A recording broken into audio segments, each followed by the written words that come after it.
Okay, welcome back. So today we're going to go through October-November 2023 question paper 13. Okay, so we'll start from the bottom. I found this to be quite a difficult paper, to be honest with you. First question, however, is very easy. So, government wants to use an expansionary monetary policy.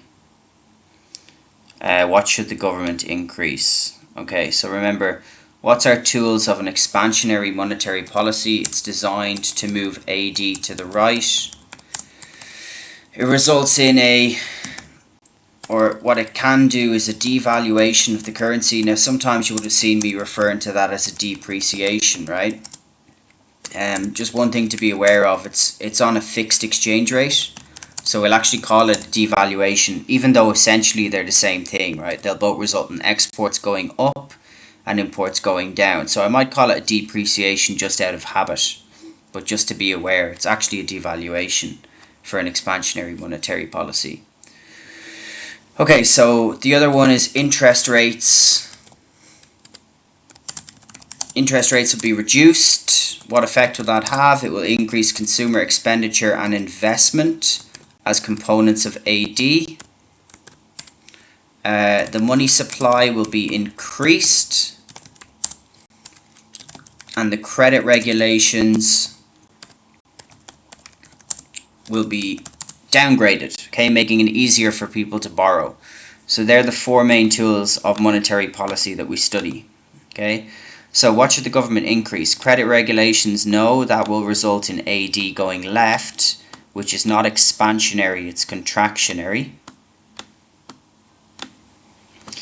Increasing the exchange rate, that would result in an appreciation, right, or a rise in the exchange rate, which will result in an increase in our imports. So AD will go left. We'll call that a revaluation on a fixed exchange rate. Increase the interest rate, no, we just explained. We want the interest rate to go down here. So what we do want is an increase in the money supply, which is one of our expansionary tools. Okay, so a government aims to reduce unemployment through expansionary fiscal policy and borrows more from the commercial banks, increasing its borrowing requirement. Okay, so the first thing is expansionary fiscal policy. What are those two tools? So those two tools are quite broadly taxes being reduced and government expenditure increasing, right? Now, there's a little bit of a key or a clue in this question, really, right? So if we borrow more from the commercial banks, which results in them having to increase their borrowing requirement, what does that mean in layman's terms? That just means that therefore it becomes essentially harder for people to borrow, right? Now, their borrowing requirement is what is needed to borrow. So therefore, the result of that is going to be an increase in the interest rates as it becomes harder for people to borrow, right? If we have taxes going down and government expenditure going up, okay, the result is not applicable to A, to B, or to C, but it is to D because of the hint that they have given us in the question, essentially, okay, saying that the commercial banks will have to increase their borrowing requirement.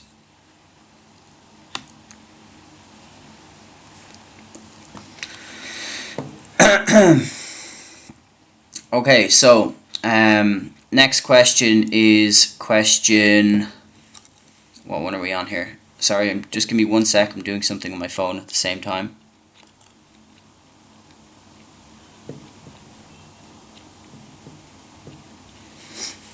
Question 28.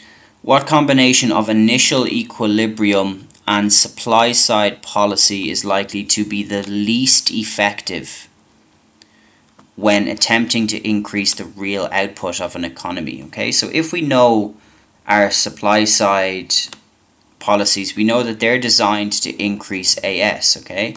So what we're going to do is we're going to draw a curve here, and we're going to show you which ones would be least likely to result in least effective when attempting to increase the real output of an economy.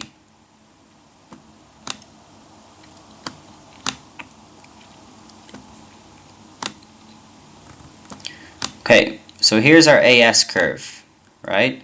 Now, one thing to remember is that the real output of the economy is dictated by where our aggregate demand is, not our aggregate supply, right?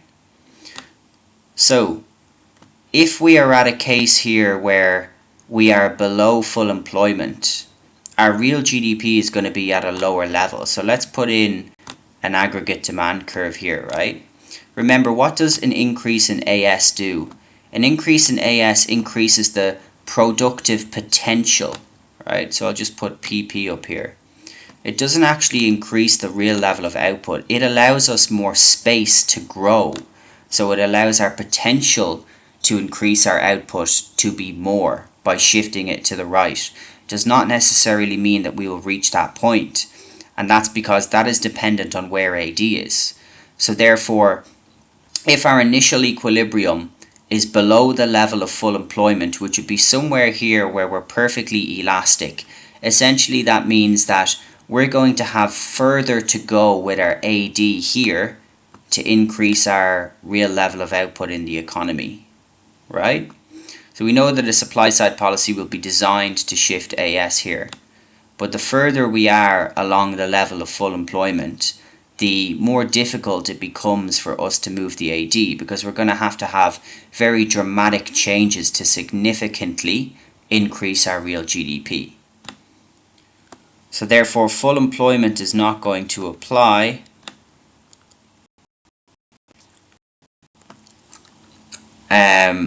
Below full employment will.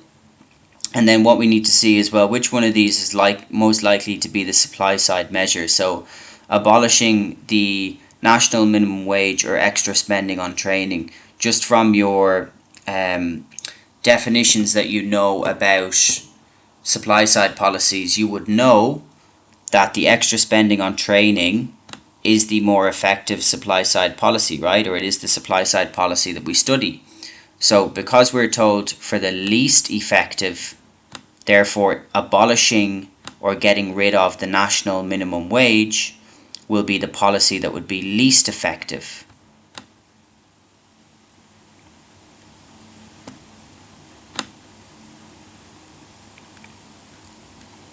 Okay, so the least effective case, weird question in a way, of us being able to use supply side policies to increase our output is the further we are to the elastic side, which is the further we are from our level of no spare capacity in the economy, which is where we'd be perfectly inelastic here, and then also operating a supply side policy that is not likely to have an effect in shifting our aggregate supply effectively.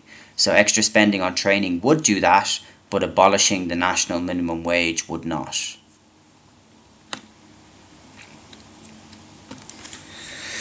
Okay, question 27. The government undertakes a policy of financing training and retraining for unemployed workers. Which terms are likely to be used to classify this policy? Okay, so first of all, what is that? That is a supply side policy, isn't it? We've just talked about that literally in the question before. Extra spending on training is an effective supply side policy. So a supply side policy, we know that that's going to be yes.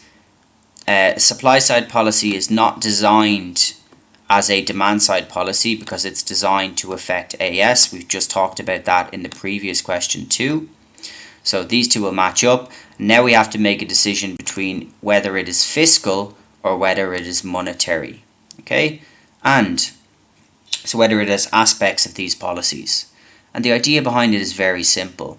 The government is undertaking a policy of financing training. So what is it that the government is doing? They're increasing their government expenditure, right? And we know that fiscal policy, as we've explained down here, is taxes down, government expenditure up if it is expansionary, or it is taxes up, government expenditure down if it is contractionary. Okay? Whereas monetary policy has nothing to do with the level of government expenditure. So therefore, our correct answer here will be D, because the government is financing it. So with a bit of common sense, they are the ones who are spending the money or using government expenditure to finance the program. Question 26. Diagram shows the long-run aggregate supply curve and aggregate demand curves for an economy where at X. What combinations of monetary policies will shift us to point Y? Okay, so what we can assume here is that we're going to have a shift in AD, right? So what are we trying to do? We're trying to move our aggregate demand to the right. So we're looking for our expansionary monetary policies, because that's what we're told we're looking for here, which is good news because we already know what they are. We've explained them. We can either have a devaluation, we can put the interest rate down, we can put the money supply up, or we can reduce the credit regulations, which is making it easier for people to borrow money. So once we match that up, we can see rate of interest has to decrease and the money supply has to increase. Okay, very straightforward.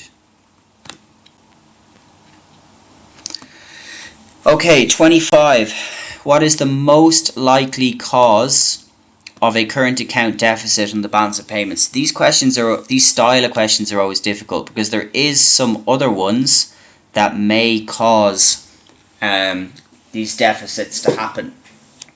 Okay, so first of all, current account deficit, we can simply break it down into an assumption that our imports are higher than our exports. Okay, we've explained in other videos that there is other components, but generally when they give us these questions, it's something relating to our imports and our exports. Okay, so what we're looking for is what would do this. So an undervalued exchange rate, that would have the opposite effect, wouldn't it? So it's not going to be that. That would be exports going up, depreciation, etc., and imports would go down. So that would actually reduce a deficit, not cause a deficit. Now, a relatively low rate of inflation, students will always pick this as their answer. Okay, but it's incorrect because we're dealing with imports and with exports. Something that is very important is what we call the relative rate or the relative inflation rate. Okay, now what does that mean? That means that we can have a rate of inflation, but how it affects our exports and our imports is depending on what the inflation rate of our trading partners is, right? So if we have a low rate of inflation, but the rate of inflation is even lower in a country that we're sending our exports to, then what's going to happen is our products still become more expensive to them, right? So the relative rate of inflation with the trading partners has to be taken into account. Okay, so we can't say definitively that that one will be the most likely. For C, if we have a shrinking domestic economy, so again, this might possibly have an effect on it because there is a number of different circumstances that can affect this. But the thing is, the domestic economy will be focused internally, right? So what that's going to do is that's going to reduce the demand or affect the demand internally within our own economy. Okay, but again, that means that, for example, we just provide a quick example. We may be having a recession in our country, which is going to reduce our real GDP and reduce our demand for goods and services in our own country. However, we may have a booming economy in other countries, which means that we still may be able, despite the decrease in demand in our own country, to be able to export a huge amount of goods and services to other countries. Okay, because they will be experiencing economic booms. Whereas if we have a general fall in national productivity, that is going to affect the exporters too, right?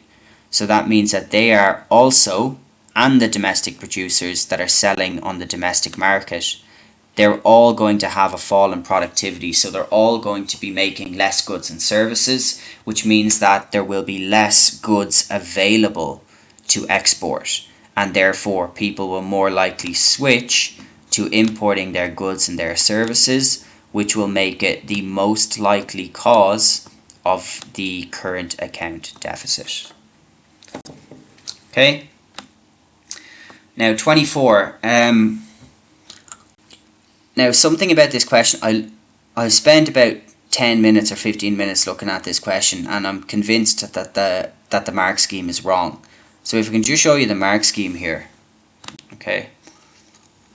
The mark scheme says the answer is A, but it is definitely not A. Okay? The correct answer should be C. Okay?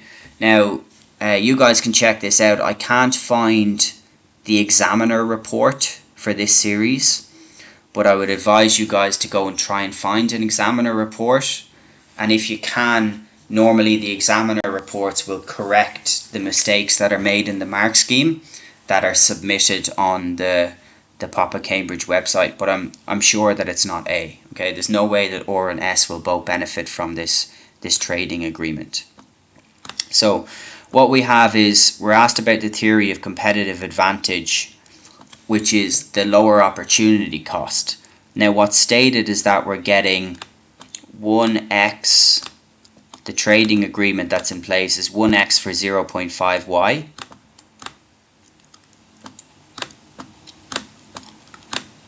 Okay, which would be basically 1y for 2x.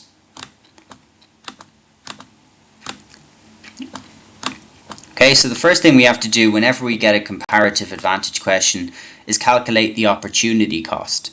So we can see here that country OR can produce 30 units of product X or 50 units of product Y. So the opportunity cost for country OR of producing 1x is going to be 1.66 or 1.67 to be precise, Y. Whereas the opportunity cost for country S is going to be 1x. To make 1x is going to be 1.25y.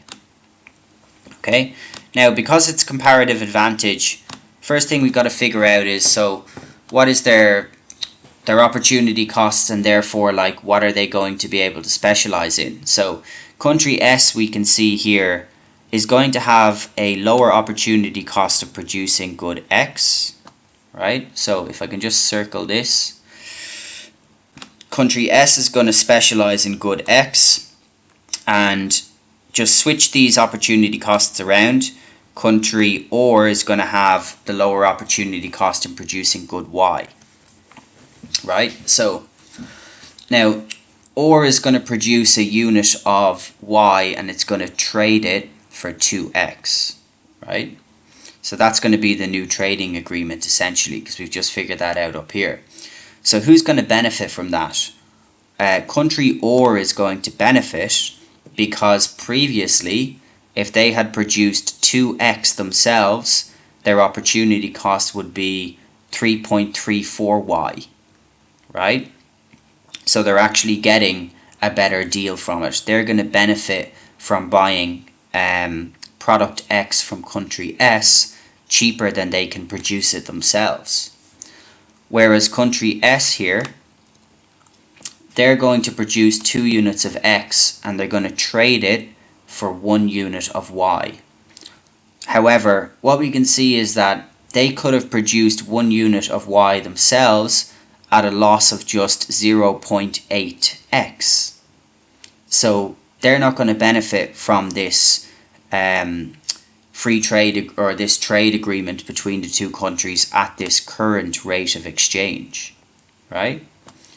So therefore, the free trade is going to benefit country OR, but it is not going to benefit country S. Okay. Now, if you can't see where I'm getting the 0.8 from, for example, It's just in order to make 1y, so in order to make 25 units of y, they need to give up 20x, which means that in order to make 1y, they're giving up 0.8x, right? Which is actually a worse deal than what they will get if they're trading. Okay, so that's 24. Check the examiner report, but it should be C. Okay, 23. Graph shows the rate of inflation for 7 countries. What can be concluded from these graphs? These are always easy questions if they come up, because all we have to do is be able to read the graphs. So we know the rate of inflation is different from the actual figures that were being provided, right? So in this case, for example, if we go through it here, prices in Thailand and Japan were lower in 2016 than in 2015. Okay, 2016 we can see that Thailand has gone up, so that is wrong. But it is correct for Japan, because Japan has gone negative in 2016, positive in 2015. But for Thailand, that's not true. Prices in India and Malaysia remained constant in 2016 and 2015. Okay, straight away we can see that's not true, because if we just look at Malaysia here, Malaysia's had a 2% increase in 2016. How do we read these graphs with the rate of inflation? That means that they've had 2% inflation on 2015. So it is now 2% more expensive to buy goods and services than it was in 2015. Therefore, prices have not remained constant. Prices have increased by 2%. Prices in Ecuador and Mauritius were lower in 2016 than 2015. Again, we can see that's wrong straight away. As soon as we have any number in 2016 which is above this 0%, that means that prices of goods and services are more expensive than the previous year. So in Mauritius, in 2016, it's 1% more expensive than it was in 2015. Therefore, the prices are not lower, they're higher. And therefore, A has to be correct, right? So prices in Costa Rica rose in 2015, but remained constant in 2016. Yeah, and that's what we can see. There's no bar chart here because prices have remained constant at 0% in 2016. And they were up to, let's say, that's 0.8% in 2015. Okay, what is not included in the measurement of national income?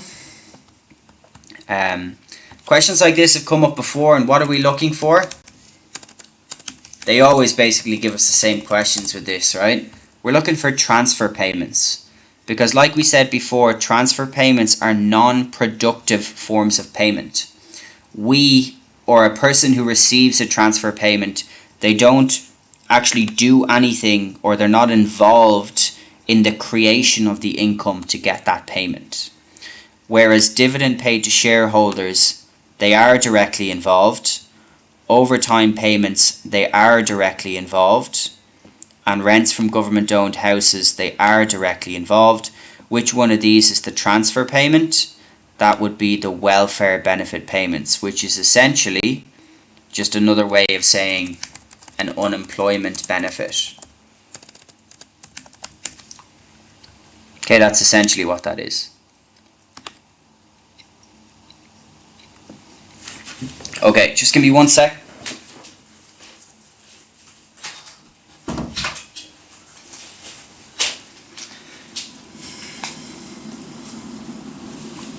Okay, so 21.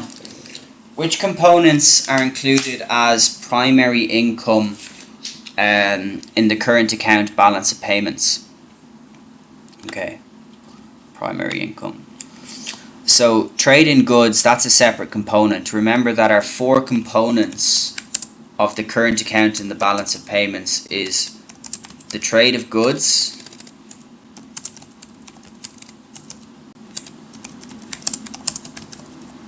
the trade of services,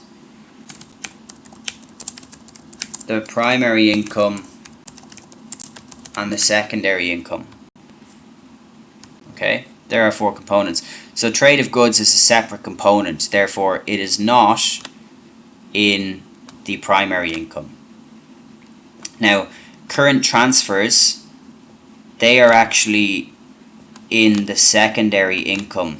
So current transfers they're like a transfer that takes place where we say without a quid pro quo, which basically just means that they're a transfer that takes place without a returning payment that's sent, right?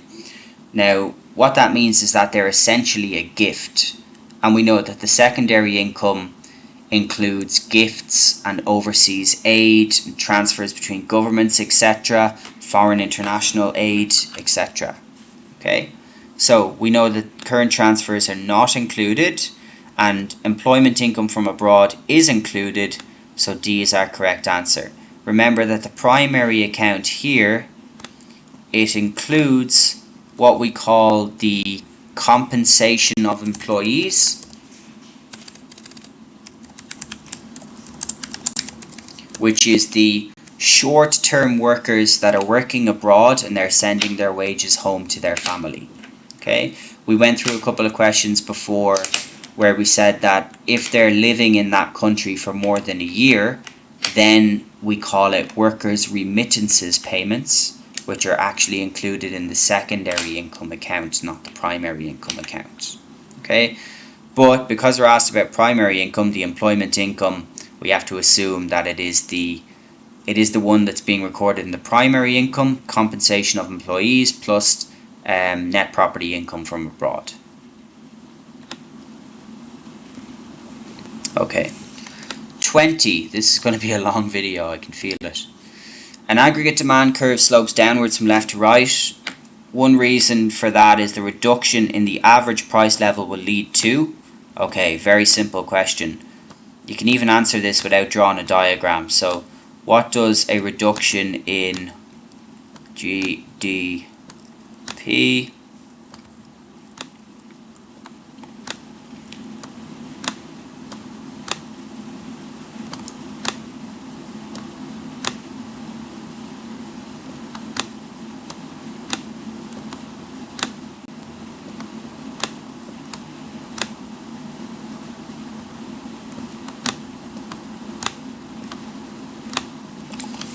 Okay, what does a reduction in the average price level lead to?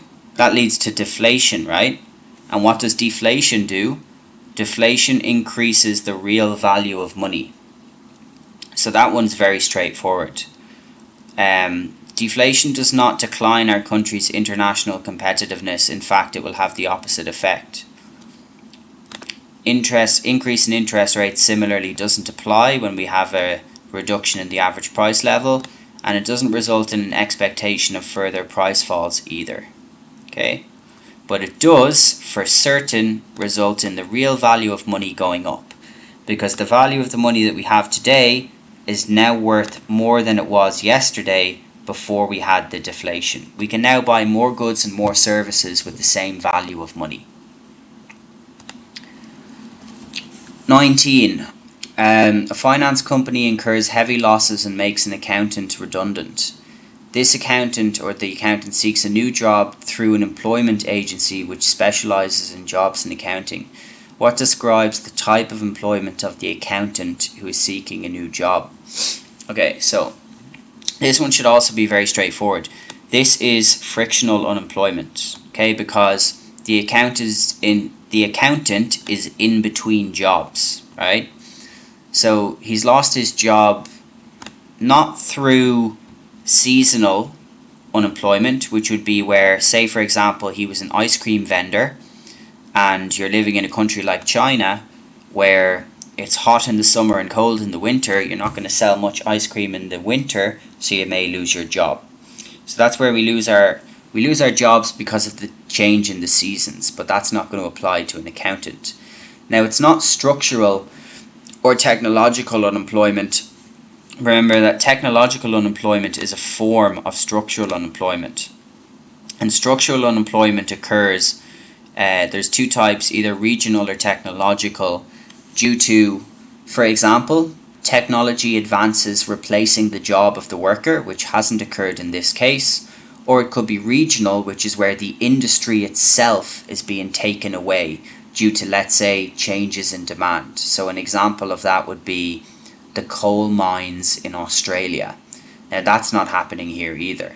So the other type of unemployment that they didn't give us and they were wise not to would be cyclical unemployment. Okay, now it's possible that this could have been cyclical unemployment, but we would need more detail about it because the heavy losses may have been incurred as a result of a lack of aggregate demand in the general economy. But because they haven't given that to us, frictional unemployment is the only one that makes sense here. So it's short-term unemployment that takes place. Question 18. An economy is in equilibrium. This is a circular flow of income question. They have a trade deficit of 20 billion. They have a budget surplus of 20 billion and investment spending is 50. What do we know about the circular flow of income? We know that it's in equilibrium when our injections are equal to our leakages. Okay? Now, our injections are I for investment plus G for government spending plus X for exports. Our leakages are savings, taxation, and imports. Okay? So all we have to do is we have to find out these scenarios here, and then we just have to input them, right? So we don't know what our government spending, we don't know what our exports is, but we do know that our investment is 50, right? So that means that our injections are 50. So on the right hand side, our leakages are going to have to equal to 50 billion as well. Now a trade deficit, what does that mean? That means that our imports are 20 billion higher than our exports, right? So for M, we can input 20. Budget surplus means that our government revenue is exceeding our government expenditure by 20 billion.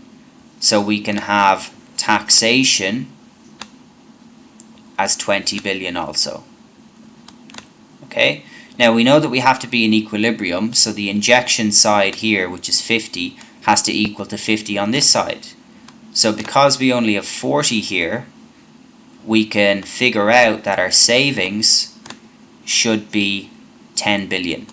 Because they tell us that we're in equilibrium.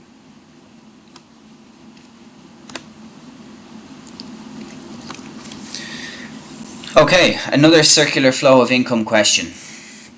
So what changes will increase the circular flow of income, right? So what we're going to be looking for here is basically injections. To increase our circular flow of income, our injections are going to have to increase, right? Now we've already explained that higher imports is not an injection, it's a leakage. Higher investment is an injection, and higher taxation is also a leakage. Okay, so therefore, will higher imports? Definitely not. Higher investment, yes, and higher taxation, no, because that's going to be one of our leakages. So to have an increase in the circular flow, we've got to increase our injections. We want a decrease in the circular flow, then we would have an increase in our leakages. Okay, which combination of policies would increase the inequality? Okay, so we're going to have the opposite effect of what we'd normally do here, right? Progressive taxes, if we remember what they are. Progressive tax, if I just bring it over here to the right hand side, is where, in very simple terms, the more money you earn, the higher the percentage of tax that you pay. Okay? And the lower the money you earn, the less percentage of tax that you pay. So progressive taxes is something that we can use to reduce the inequality of income. Therefore, if we're trying to increase the inequality, we would decrease our progressive taxes. Okay? Similarly, the minimum wage is something that we can use to increase our equality. of the distribution of income. So in order to increase the inequality, we would look for the opposite effect. So we would look to reduce the national minimum wage, which only leaves us with one more, which is transfer payments. Okay, and that applies as well, because an increase in transfer payments can reduce the inequality by taking money from the wealthy or the rich and transferring it to low-income individuals through things like pension payments or unemployment benefits.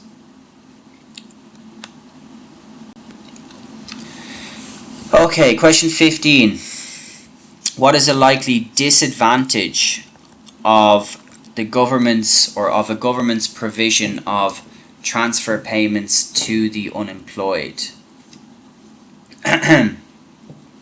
So for this one, what we're looking at is transfer payments we've just described are the payments taken from, let's say, the taxes of high income individuals and trying to be transferred to the vulnerable members of society, like people who are unemployed. So what does that happen if we increase the transfer payments that are given to the unemployed? Does it result in a decrease in the standard of living? Absolutely not. It results in the opposite. It will result in an increase in the standard of living for those individuals that are receiving those transfer payments. Does it increase poverty? Definitely not. The opposite effect. It will decrease poverty because we're giving them more money.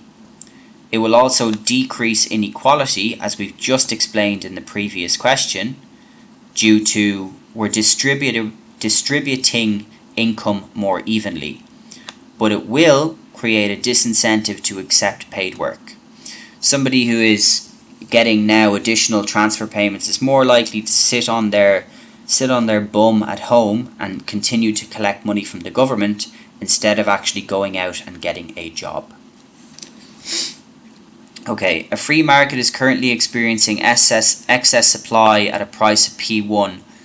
What will the effect on the current market situation be if the maximum price is set above P1? Okay, very simple question.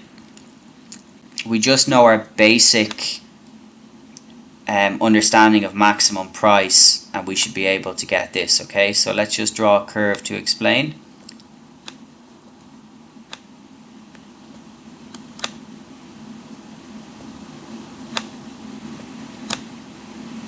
So demand and supply, we're told that there is excess supply at a price of P1, so P1 has to be above equilibrium here, right? So we'll put in P1 somewhere around here.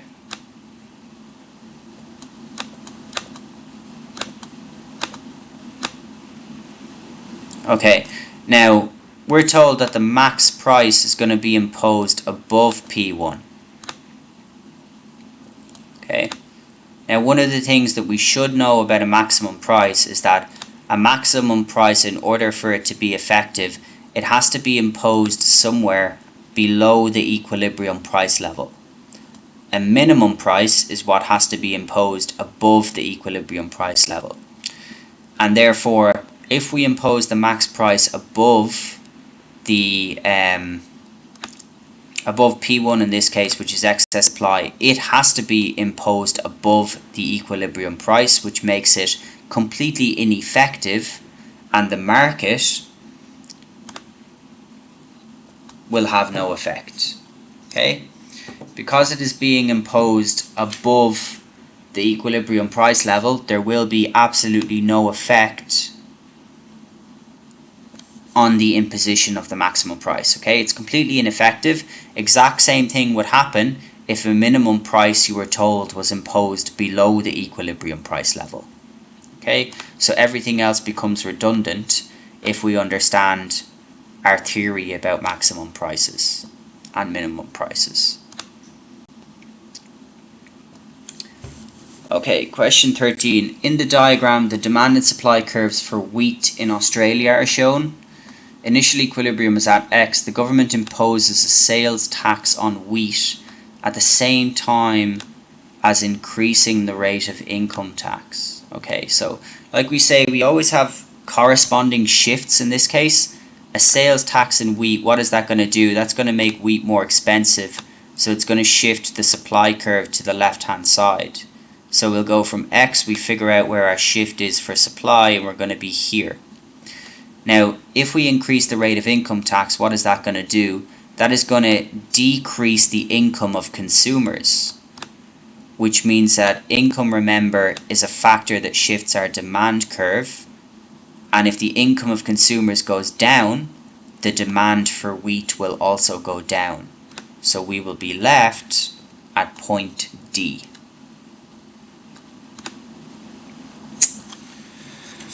Okay, so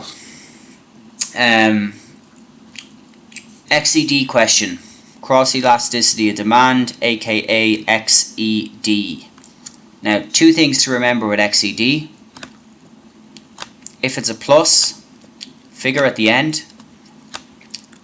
it is a substitute with that other product. If it is a negative figure when we calculate our value, it is a complement. Okay, so just looking even at this question before we even go to answer it, we're given bus fares and cars. Now we know that they should be substitutes with each other. They're not going to be complements, right? So we know that we should end up with a plus. So what's our formula for XED that we should all know by this stage? It is the percentage change in demand of or for product A divided by the percentage change in price of product B. Okay, once we know our formula, all we have to do is input the figures that we've been given. So in this case, we're told that the bus fares have fallen by 50%, so that's the price of buses, that's not going to apply. But what we've been told is that there is an increase in bus use by 30%. Okay, whereas the effect on car use is very low with only a 1% reduction. Okay, so basically all we have to do here, what is the cross elasticity of demand between car travel and bus travel? So if we take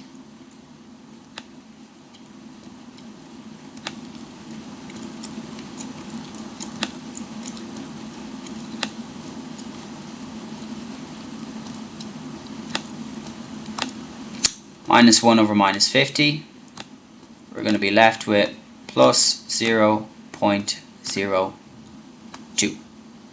Okay, so C is our correct answer there. Very straightforward. A firm is producing 100 units, 100 units at a price of $10. Price elasticity of supply is 0.5, and we have prices raised to $12. What is the new output? Okay, so we know what our price change is, we just have to figure out what our demand change is. Now, we know that demand goes on top, right? So we essentially have X over price change is 20%.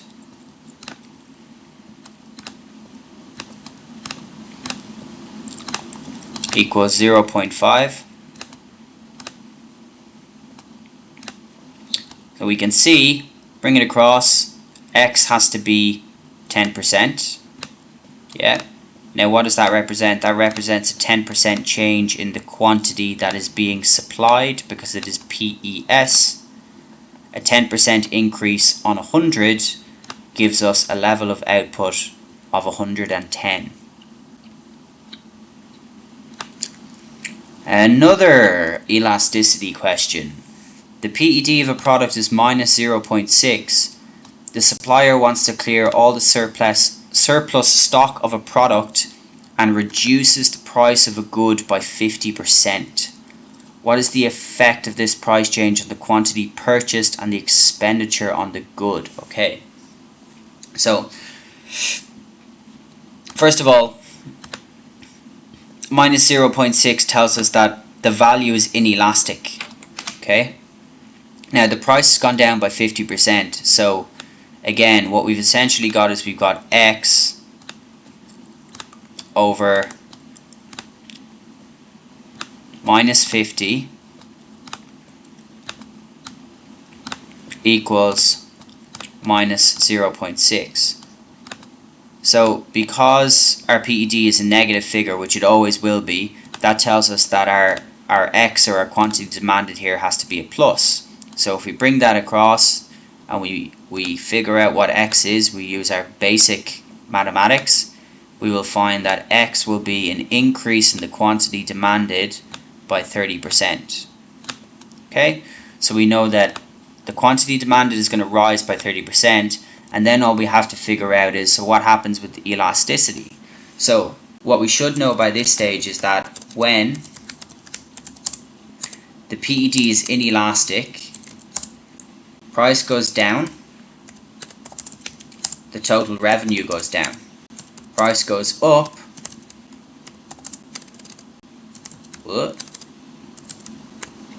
and the total revenue goes up. Okay, so elastic, price goes down, total revenue goes up.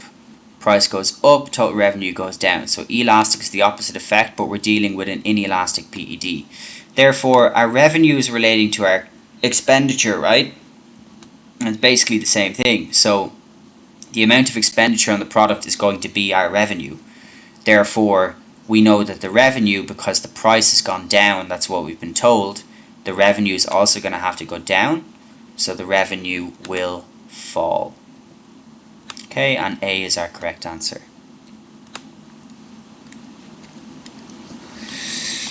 Okay, question 9. The pressure to reduce the use of fossil fuels has led to oil companies reducing the level of investment in the exploration of new reserves. What will be the long-run effect of such a policy on the market for oil? Okay, so investment into oil goes down. What is that going to do? That is going to shift our supply curve to the left. Okay, in the long run. Remember, that's stressed in the question. So over the long run, the reduction in the level of investment is going to result in less oil being supplied, as we are unable to allocate resources to finding new oil fields or exploring new resources that will allow us to increase our capacity of oil, because we've stopped or we've highly reduced that amount that we're currently doing. So what is that going to result in? You can see it from your curve. That is going to result in the supply shifting to the left, which will have a corresponding result of increasing the price of the product and decreasing the quantity that is being traded. Okay, so match it up here. Supply shifts to the left and price increases. That is going to be correct. Okay, well, there's a lot of elasticity questions in this paper. So good P and good Q are substitutes. There is a decrease in supply of good P because of a shortage of materials. Okay, so for good P, what do we need to figure out happens first? Well, basically they've told us here, right? So for good P, they've said that we have a decrease in supply due to a shortage in materials. So we basically know that what we're going to have is a shift in the left to supply of good P, right? But then the row asks us what will happen to the demand. So all we have to do is go back to this previous curve. What do we have on the demand curve as we have the shift to the left in the supply? We have the contraction along the demand curve. Okay, so we can see that straight away. Be careful, they're trying to trick you out here by putting in the last word, what will happen to the demand. So it will be a contraction in demand for good P.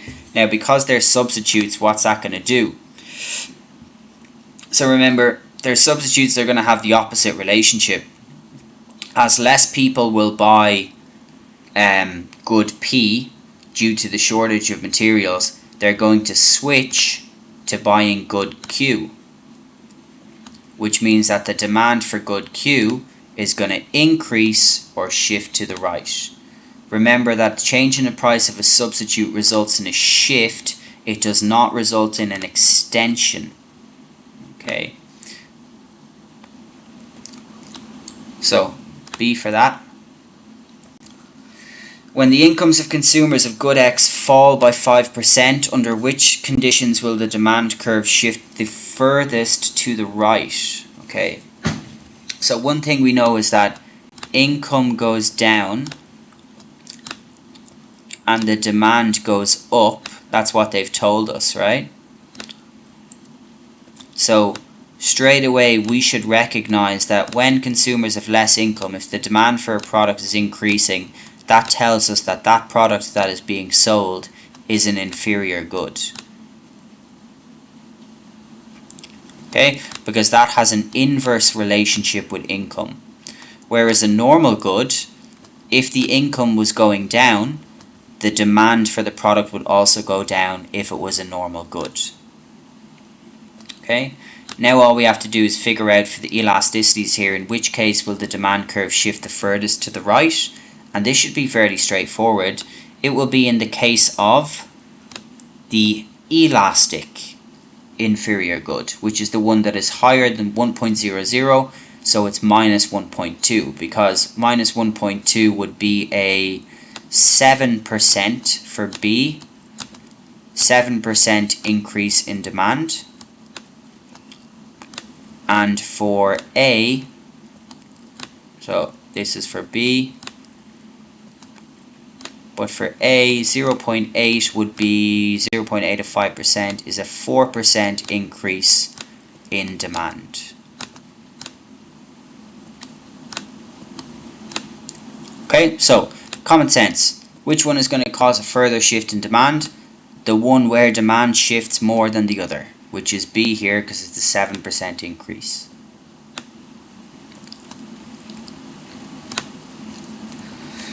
Okay, question 6. The supply curve for a firm is a horizontal straight line.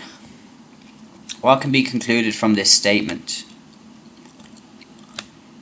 Okay, what we should know is that if the supply curve is a horizontal straight line, what does that mean? That's a PES value of infinity. Okay? Because it's also what we call perfectly elastic. Okay? Which means that the price of the product basically can't change. So therefore, quantity supplied remains constant at all prices. We can see, like, that's not what's going to happen here, right? Quantity supplied is perfectly inelastic. That's not true. We've just said that it's perfectly elastic. Quantity supplied is infinite at the given price, or quantity supplied is infinite below the given price. So we know that the price can't change. Therefore, our only suitable option is A. The PES value is infinity, and that is at the current price, because the price cannot go up and the price cannot go down, or we would lose every single one of our customers if it was demand, for example, which would be perfectly elastic demand. Okay, question 5. Diagram shows the market for computers in Pakistan. Which area represents consumer surplus and consumer expenditure? Okay, now remember the consumer surplus, if I bring it over here, it is the area above the equilibrium price to the top of the demand curve. Okay, so that would be W, X, Y. Now the area of consumer expenditure, let's look at what we're left with. We're left at OXY or OXYZ. Okay, so if we just looked at OXY, that area in here would be the producer surplus. Producer surplus is the area below the equilibrium price to the bottom of the supply curve. But we're asked about consumer expenditure, which means that we have to take into account this area over here too, which will include the money that consumers are spending, okay, because it is not only taking into account supply, which the producer surplus is, it is also taking into account the demand. So therefore OXYZ will be the area of consumer expenditure.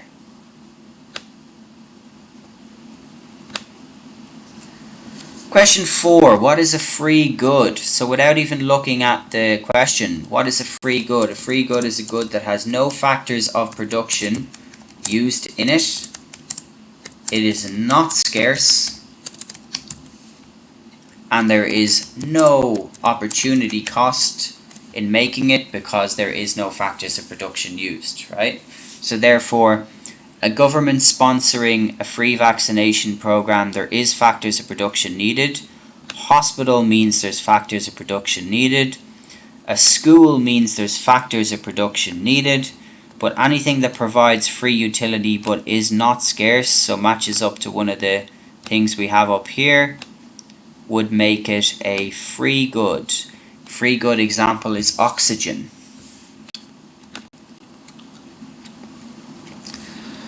Okay, question 3. So the table shows different combinations of rings and bracelets that can be produced by Luke and Zoe in the same period. Which statement is not correct? Okay, so Luke has a larger opportunity cost than Zoe for making bracelets. So first of all, let's calculate the opportunity cost. So for Zoe here, as she makes 8 bracelets, what is she giving up? She's giving up 4 rings. Okay, now just check that along. As we move down here, we can see that that is actually going to be the same.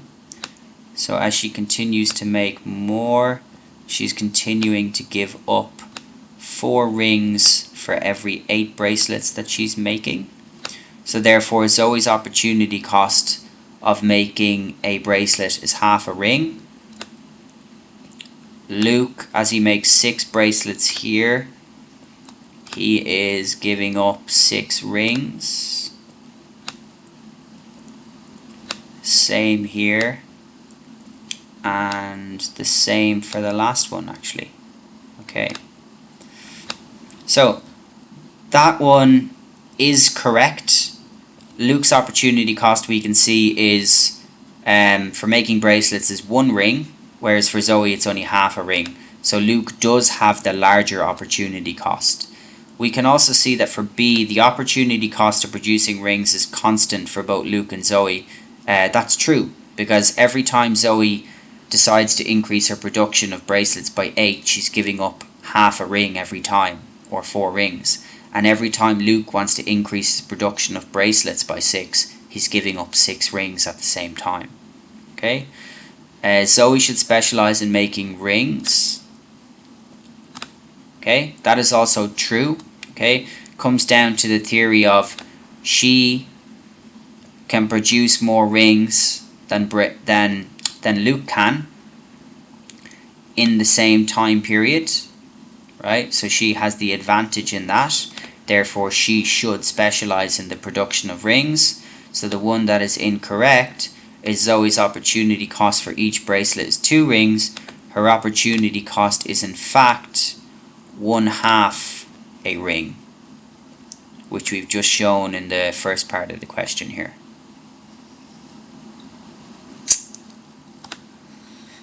Okay, so consumers do not use enough of a product to maximize their private benefit because they have imperfect information about the good. How would an economist classify this product? That would be classified as a merit good. Okay, very simple. Merit goods are goods that consumers don't fully understand the benefits of them because of information failure. Demerit goods, however, are goods which generate external costs, so people don't actually fully realize the adverse or the negative effects of consuming them, therefore they're overconsumed. A free good we've already explained, not scarce, no factors of production, and a public good, non-excludable and non-rivalrous. It's nothing to do about the private benefits or the private costs. It's simply to do with the fact that government will have to provide them because the private sector won't, as they can't charge a price for them. And last question, a factory introduces an automated production line to take advantage of the division of labour. What is the most likely to increase? Okay, so the average cost of production is not likely to increase. The average cost of production will be likely to come down due to the increased productivity of the automated production line. The job satisfaction of workers is not likely to increase, it's likely to decrease. It's one of our first disadvantages of the division of labour that we study. As people start to move into different areas, they focus on like one particular task, but what that means is that the work becomes very repetitive and very boring for them. Okay? So their job satisfaction can actually reduce. The range of skills for each worker will also reduce. As we've just explained, they focus on one individual task, which means that they become very skillful at that task, but they don't get to experience doing other things. So their range of skills is the amount of skills they have available that will actually reduce.